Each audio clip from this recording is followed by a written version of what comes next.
Hi, welcome to the Active Value Investor channel. My name is Victor, and in this video, I'm going to be covering Ally Financial. This is a small financial services company headquartered in Detroit, Michigan. The primary business is the automotive finance industry. They've moved into insurance as well. I like small companies. I like investing in them because it gives me a small investor advantage. Let me tell you more about Ally Financial. When I evaluate a company, I like to look at four key metrics, which lead me to a decision on whether I want to buy additional shares or not. The first factor is it an industry I want to be a part of? Second, is the company operated and performing well? This is a bank, so I look at price to book ratios, and I want them to be less than 90%. I want a discount on the stock. Therefore, I can expect appreciation going forward. Those four questions lead me to a decision of would I buy additional shares in this stock? Ally's business really started in the automotive finance sector. That's the biggest part of their business. They moved into insurance, automobile insurance. They started a retail bank. So they're an online bank. You may have run into them. They pay a good interest rate on savings loans, by the way. So that's the biggest part of the business. They also have a credit card business and a small investing business and a small lending business. One of the key metrics for a finance company is their ability to have net interest margin. And this company has been able to increase that in 2022, which is a very good sign. It's likely due to the fact that interest rates have moved up, and it gives, I think, Ally more room to work with as they lend money out to people that are buying cars and so forth. So today's January 20th, 2023, and Ally announced their earnings before the market opened, and the market really liked what they had, to say. The stock went up more than 14%. So really good day for the stock overall. But as we look at the last 12 months, you'd be underwater if you'd bought exactly 12 months ago, because they've had a decline, as many stocks did in 2022. I would say that it offers up a good buying opportunity. If you look at the 5-year, they were trading along before COVID, somewhat sideways, a little bit higher. They pay a really nice dividend, by the way.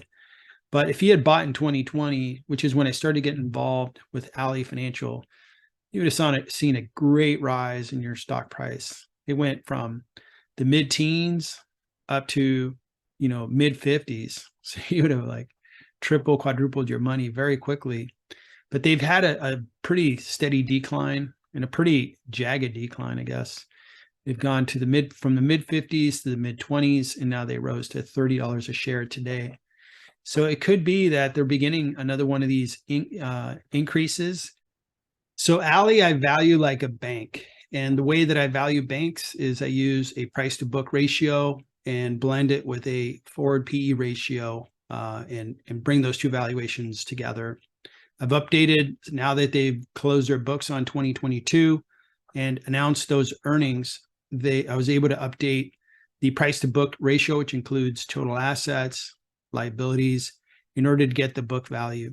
Their book value did come down, from 2021 to 2022, but they had a very good book value before, and now they have a pretty good book value anyway.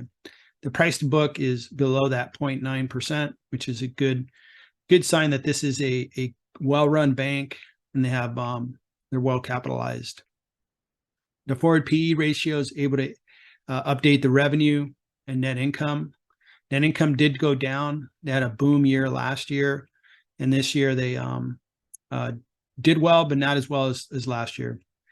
One thing that I'll showcase later on as well is they went from $350 million, 350 million shares outstanding down to 299.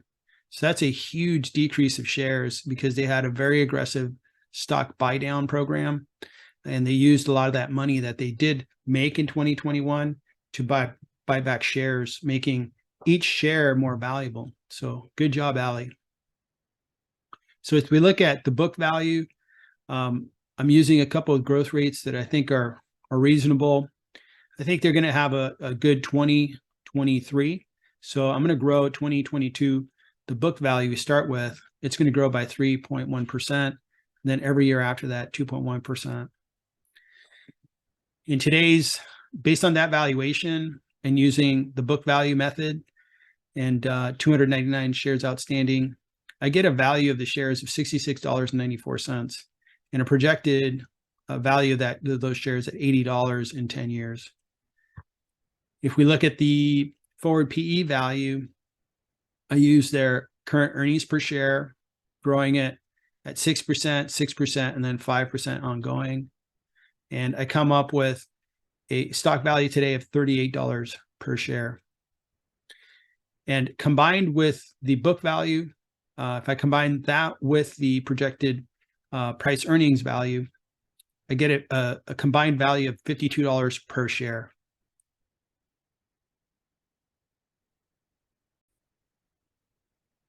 So we get a $52 per share valuation, stocks trading at $30 per share after that 14% run up.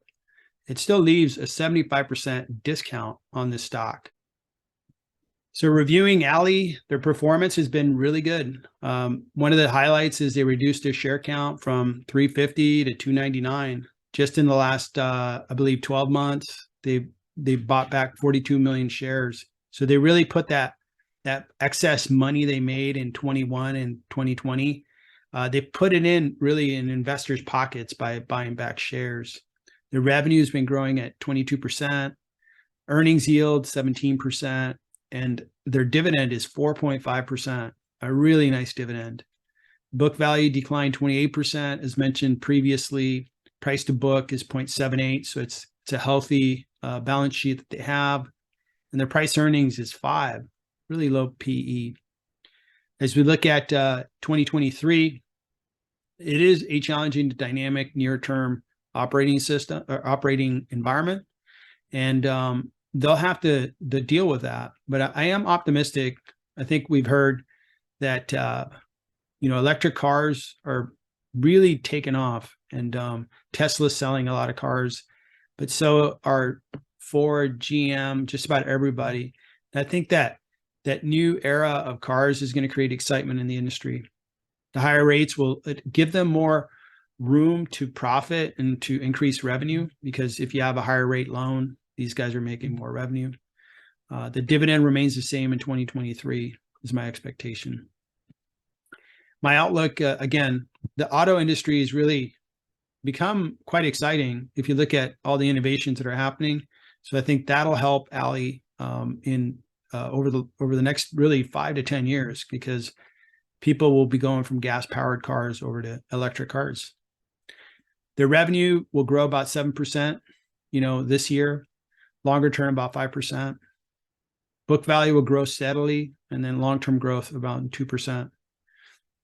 So I like this stock. It has good upside and pays a great dividend. So taking a look at the scorecard for Ally, is it an industry I want to be a part of? Yes. I have a couple of financial services companies. This is the only one that I have for automotive financing, this type of financing. I also own a bank. I think I own a really good bank. It's a small bank, but I really like having diversification, and I like being in financial services of some sort, especially with a company like Ally. The company is very well run. The people really know automotive financing. The price to book ratio is less than 90%, which is very good. And you get a discount on the stock. So therefore, I'm a buyer of Ally and will continue to add to my position. So thanks so much for watching the video. I hope you found it interesting, maybe learned a few things. Again, Ally is a smaller company. I like smaller companies that give me a small investor advantage. I also own big giant companies like Meta and Alphabet, but it's nice to have some small companies where I feel like I have an advantage. Just keep in mind that this video is for entertainment purposes only. I'm not recommending you buy Ally. I like to share my experience as I invest and manage a portfolio of stocks. is I've learned a ton from people on YouTube that have shared their analysis, their point of view on stocks.